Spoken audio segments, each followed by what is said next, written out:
Hello students. आज हम करेंगे एक नया टॉपिक।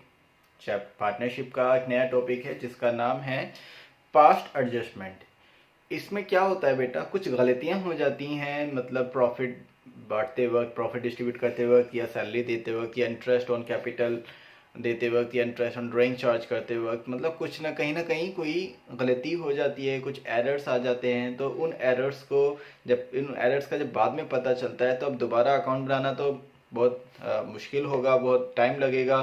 तो उसके लिए क्या करते हैं, एक एडजस्टमेंट एंट्री पास की जाती है। मान के चलो ए को कुछ अमाउंट ज़्यादा मिल गई और बी को वो अमाउंट उतनी कम मिल गई। तो क्या करेंगे, हम ए को ज़्यादा मिल गई तो ए से लेकर बी को दे देंगे। इतना ये ज़्यादा आसान है, ये पूरा अकाउंट दोबारा बनाना ये आसान है। तो जनरल एंट्री पास की जाती है, एक छोटा एक एडजस्टमेंट एंट्री पास की जाती है, और उस एंट्री को पास करने के लिए एक टेबल बनाई जाती है।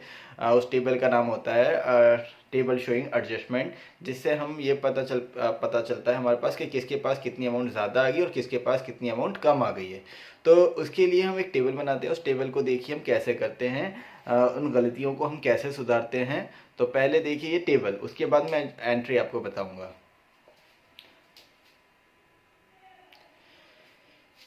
पास्ट एडजस्टमेंट ये टॉपिक का नाम है।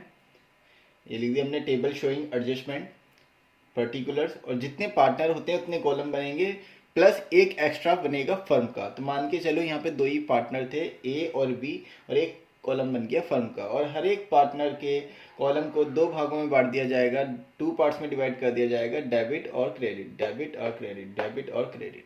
ठीक है। कोई अमाउंट है, मान लीजिए इन्होंने प्रॉफिट गलत रेशो में बांट लिया है, तो गलत रेशो में बांट लिया गया है, रॉन्ग रेशो में बांटा गया है, तो प्रॉफिट इनसे वापस लिया जाएगा पार्टनर से। बेटा जी ये मैं पहले भी आपको बता चुका हूँ और आपने 11th क्लास में भी पढ़ा होगा कि पार्टनर्स की कैपिटल या कैपिटल का जो बैलेंस होता है वो होता है क्रेडिट। और इसका बैलेंस क्रेडिट होने का मतलब है कि अगर कैपिटल को हम बढ़ाएंगे तो क्रेडिट ही करेंगे, और अगर कैपिटल को घटाएंगे तो डेबिट करेंगे। तो अब मान के चलो इन्होंने प्रॉफिट गलत रेशो में बांट लिया था, तो अब इनसे वो प्रॉफिट वापस लिया जाएगा। तो जब इनसे जो प्रॉफिट है वो वापस लिया जाएगा तो इनकी कैपिटल बढ़ेगी या घटेगी? जाहिर सी बात है घटेगी।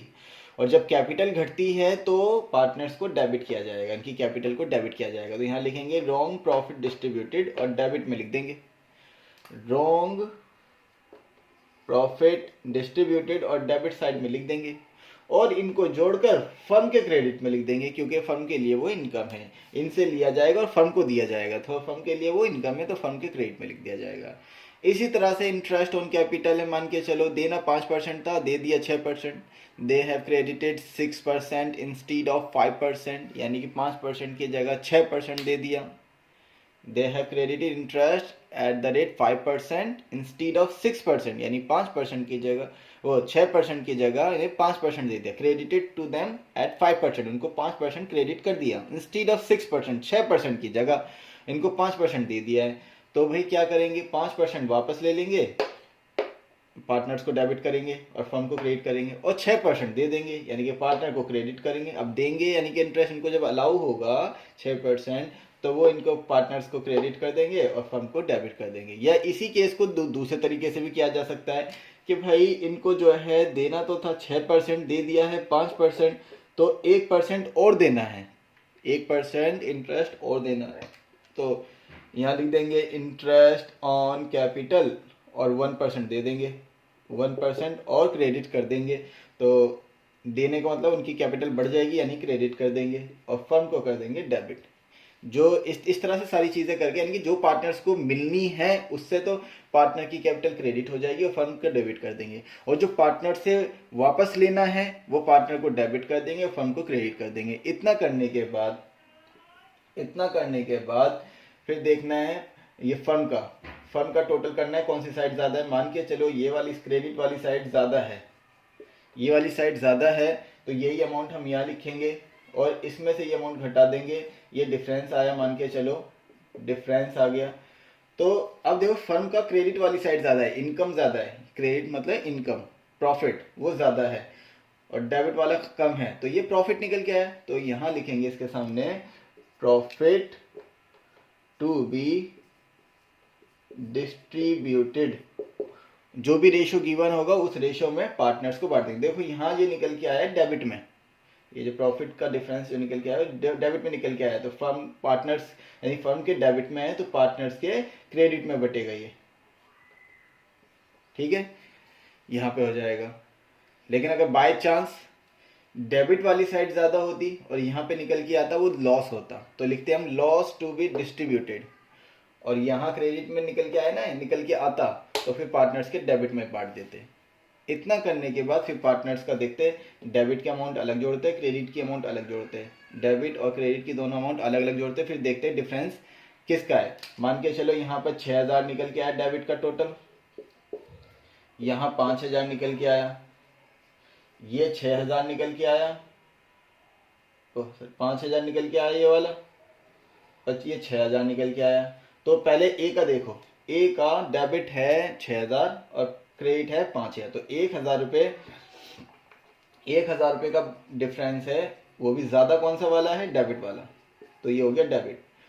यहाँ भी 1000 रुपये का ही डिफरेंस है, लेकिन यहाँ 1000 रुपये जो ज्यादा है वो कौन से वाले हैं, क्रेडिट वाले, ठीक है। तो जनरल एंट्री हो जाएगी as capital account debit to B's capital account. कहने का मतलब होगा कि ए देगा बी को, इसकी कैपिटल को हमें डेबिट करना है, ठीक है जी।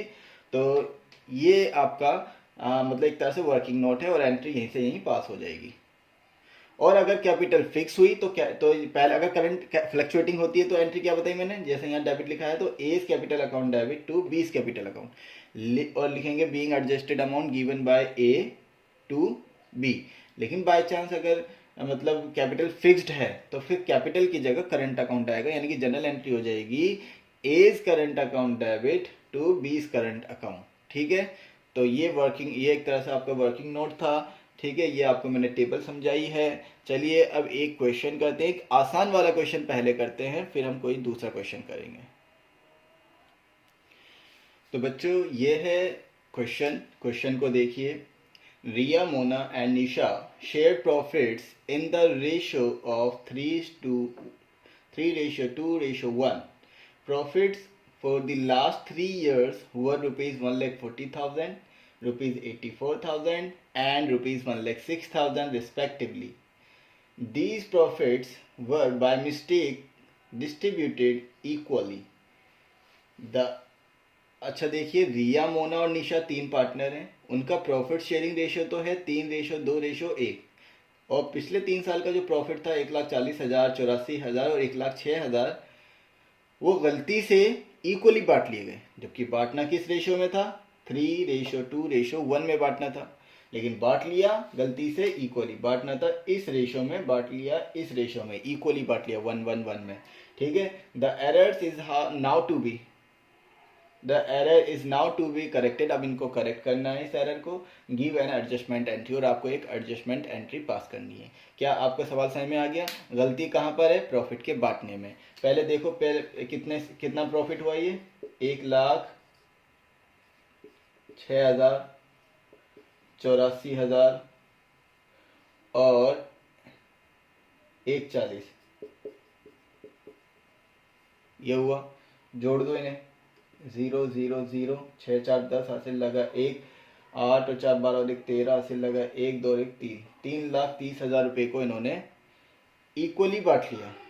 इक्वली यानी कि 1:1 में बांट लिया। तो 1 और 1 2 और 1 3 में अगर इन्होंने इक्वली बांटा होगा तो हर एक बंदे के पास 1,10,000 गए होंगे, ठीक है।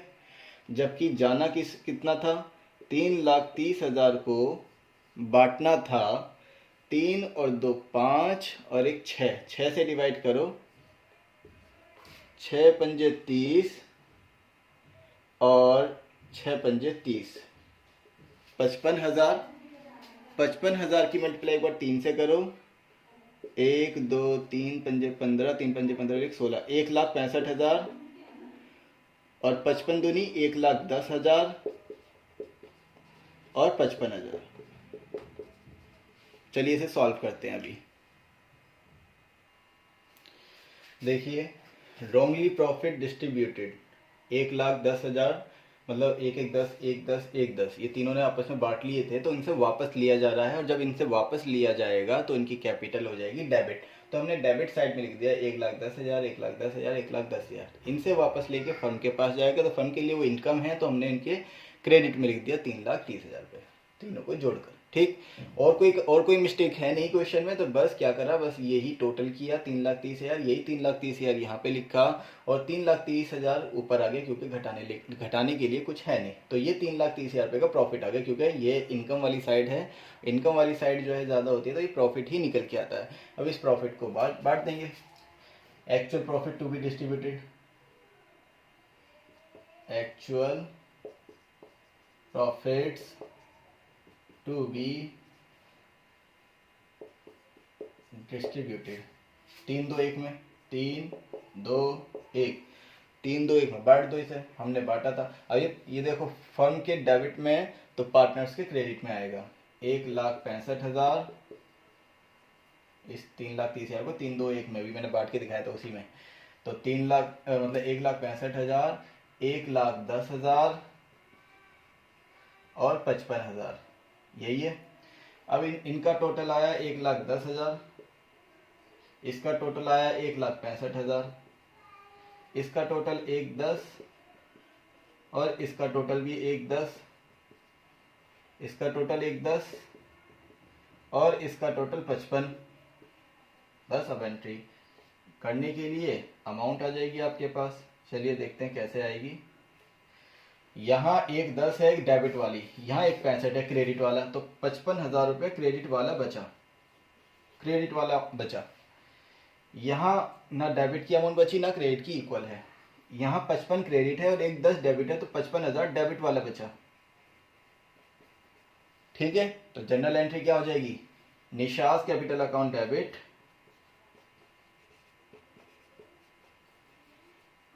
टू रियाज कैपिटल अकाउंट, और ये 55,000 रुपये, क्योंकि जनरल एंट्री का डेबिट और क्रेडिट इक्वल आता है।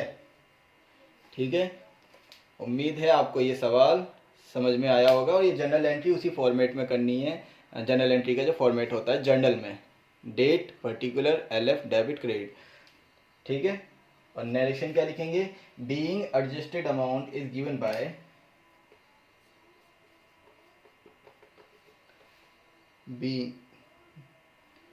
being adjusted amount given by Nisha to Riya.